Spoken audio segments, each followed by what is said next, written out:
Buen día, hoy tenemos nuevamente el honor y el gusto de tener en los estudios virtuales de Radiográfica FM 89.3 de Buenos Aires y para la radiofrecuencia 808 de Salinas.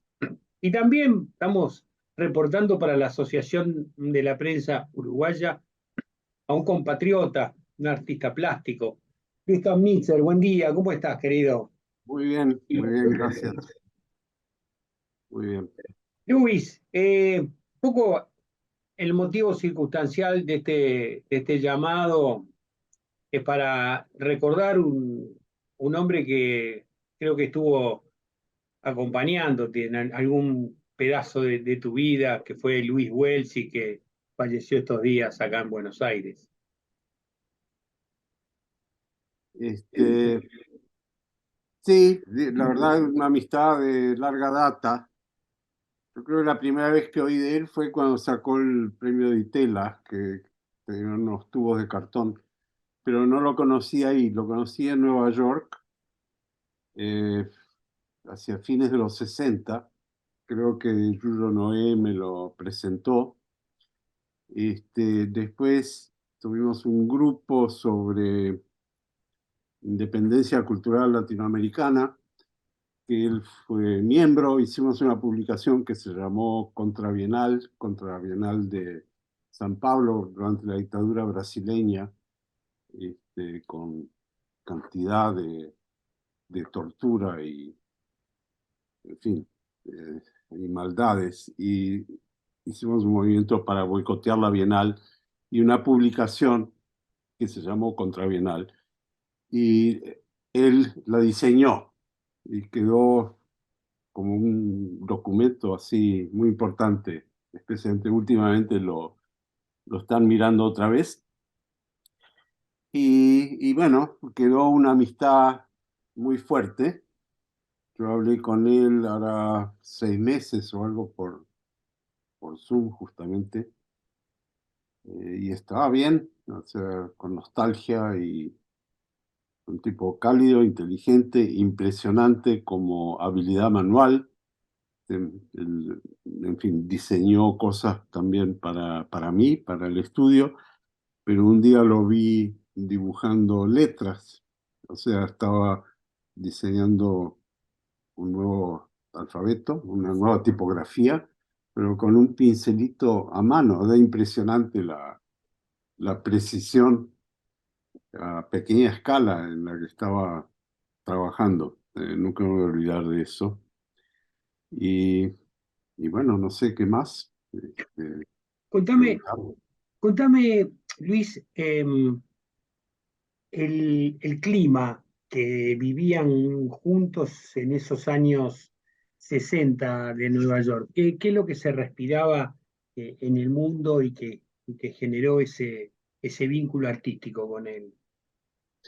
Bueno, yo llegué acá en el 64, y era un poco la época de oro de Nueva York.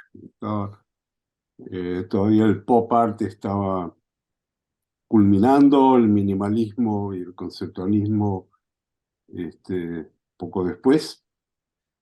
Y el jazz y la política y Malcolm X y los asesinatos de todo el mundo, de Martin Luther King y de Robert Kennedy. O sea, eso ya en el 68. Las rebeliones estudiantiles importadas de Francia. eh, en fin, había muchas cosas sucediendo, que había una electricidad, tanto artística como política, que era muy impresionante y era muy, muy fascinante estar en ese medio. Era un poco agotador, pero memorable, es lo que te puedo decir. Y yo creo que ese fue un gran imán para que intelectuales de América Latina fueran o de visita o emigrando. Y esa Este, electricidad, Luis, ¿cómo te electrocutó a vos, por ejemplo? era un desafío intelectual constante, o sea, te obligaba a revisar plataformas que uno traía, no para influirse, sino para, te movía el piso, te sacaba de una cosa que pensabas que era firme para tener que volver a pensarla, ¿no? En cierto modo, era un ambiente muy conservador, muy chauvinista, muy provinciano, especialmente políticamente, y al mismo tiempo había esa renovación cultural muy impresionante y era disonante, o sea, eran cosas que no estaban coordinadas. Todavía cierta izquierda militante entre los artistas y los intelectuales, pero sin mucho efecto, ¿no? O sea, llevó un tiempo hasta que el movimiento contra la guerra en Vietnam, por ejemplo, tomara fuerza. Pero fue interesante ver cómo eso fue creciendo, cómo los happenings que estaban pasando por esa época pasaron a diseñar manifestaciones políticas en forma estética, con Avi Hoffman y gente por el estilo. O sea, todo eso era muy interesante de verlo, casi como un antropólogo, estando fuera del asunto, mirar cómo eso se iba desarrollando. No te volvió, no tomó Luis era, en ese sentido, no estaba, creo, tan metido en la observación cultural, pero tenía el corazón bien puesto, se plegaba a las causas, en fin, estamos siempre de acuerdo. Eh, Era un diseñador de primera clase, o sea, yo nunca me voy a olvidar de una lámpara que era puramente una U acostada, que era perfecta y que desgraciadamente la hizo como empleado de una compañía, entonces no tuvo los derechos de autor y no la pudo volver a hacer. Pero para mí es un clásico del siglo XX.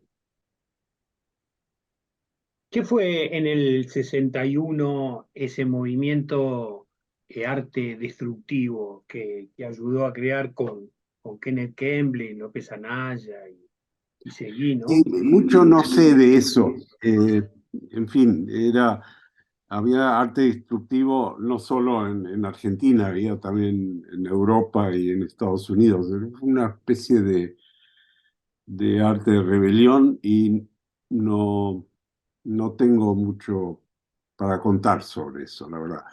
El caso de Luis, yo creo que era coherente con los tubos de cartón justamente que usó para el premio de Itela. Leyendo un poco sobre él, me encontré ahí un paralelismo con algo también muy tuyo, que es el tema del no firmar los objetos o cuestionar la firma del artista. Puede ser, nunca hablamos de eso, pero era un tipo muy ético, este, que le interesaba más el diseño que el triunfo personal, en cierto modo. Y creo que eso económicamente también lo pudo haber dañado en Estados Unidos y hizo que volviera a Argentina, ¿no? Pero no, la verdad que no sé.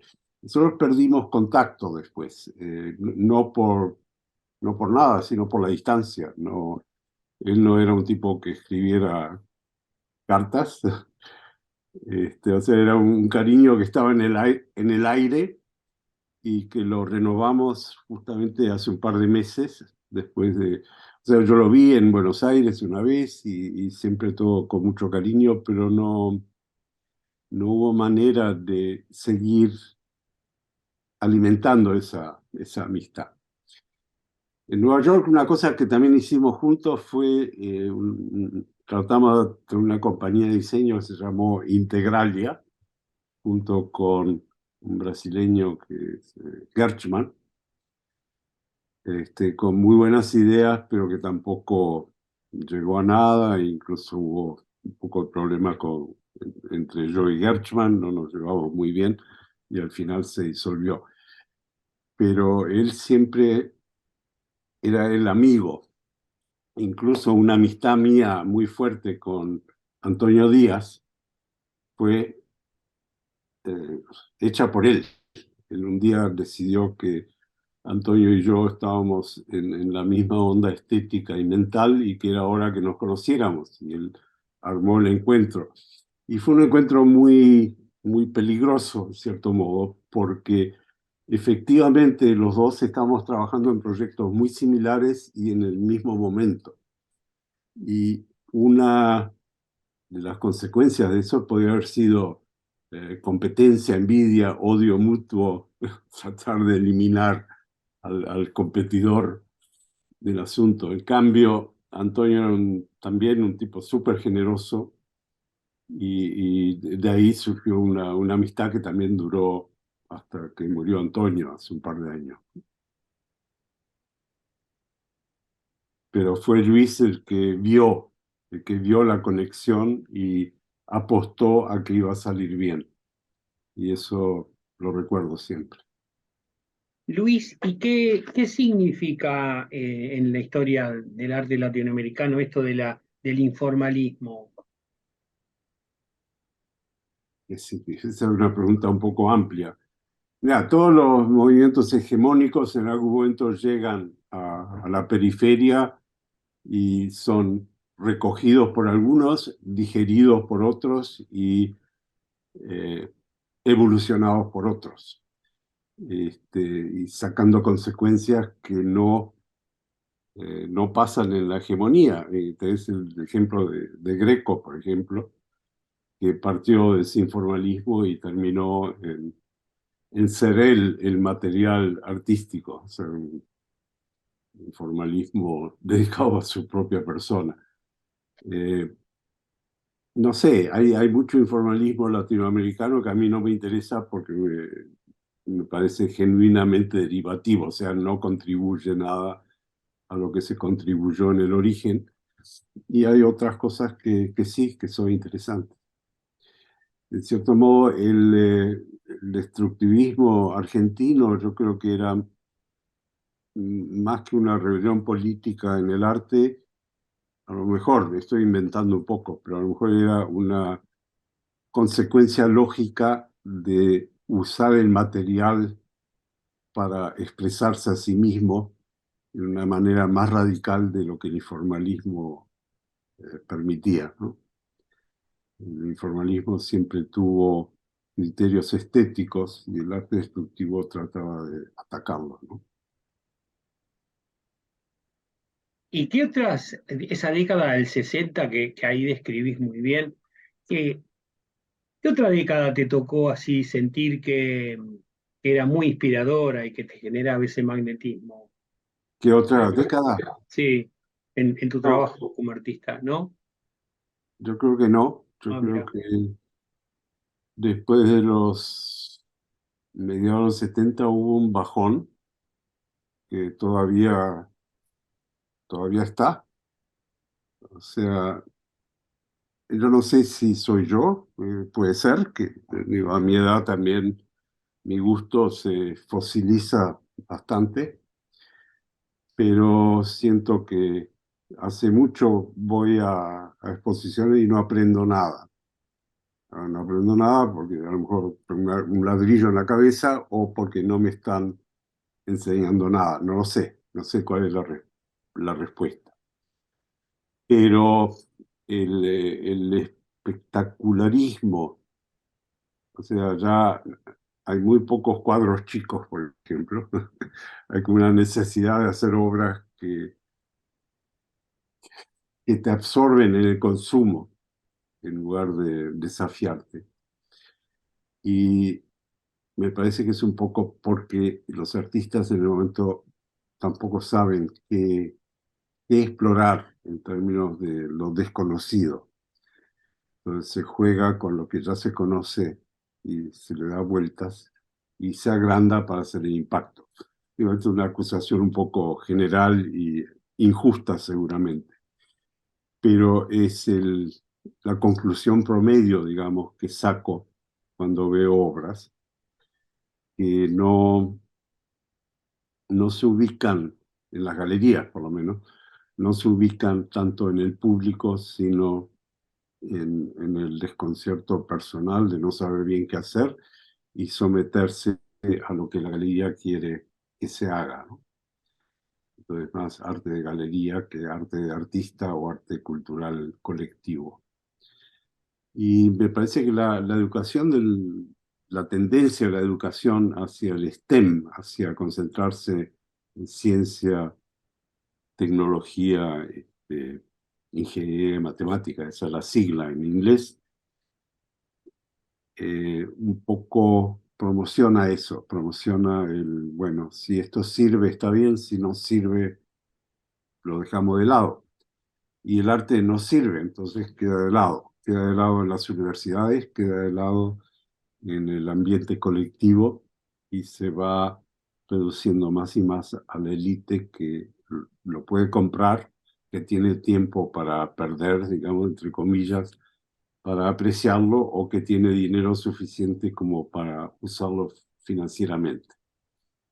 Entonces hay una creciente separación de lo que se puede aprender en el arte de lo que necesitamos aprender.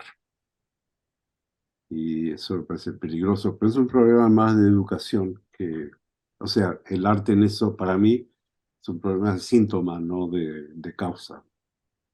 Interesante porque si tomás como síntoma, las bielanes son multitudinarias, las ferias hacen cola para entrar. Sí, pero es siempre desde el consumo. O sea, es como ir al cine o ir al teatro, es a ver qué hizo el creador. No es un proceso que desencadene cosas culturalmente. O sea, no hay manera de medirlo, pero una curiosidad que yo tengo es qué transformación ocurre en la gente que va a un museo o que va a una exposición. O sea, qué cambios de decisión hace esa persona después de ver una obra.